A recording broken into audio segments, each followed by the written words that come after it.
the very unfortunate comments being made across the country, and I'll tell you, I'm the Member of Parliament for the riding of Waterloo. Some of the comments that I receive in my office are very intentionally ignorant and very hurtful. They are not tolerated by myself nor this government. And what we want to do is ensure that there is better education and better information available. We will have conversations that are respectful at the table. I would say, though, there's been a history of perhaps the best information not being shared. If I look at my schooling, I did not learn about the Indigenous history of our country.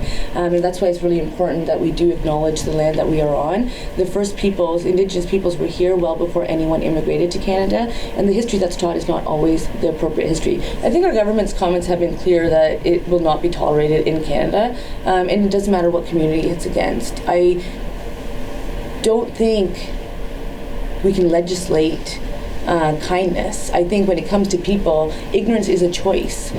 People who don't want to know more, that's their call. What we can do as a government is provide mechanisms to ensure that we are creating more inclusive spaces.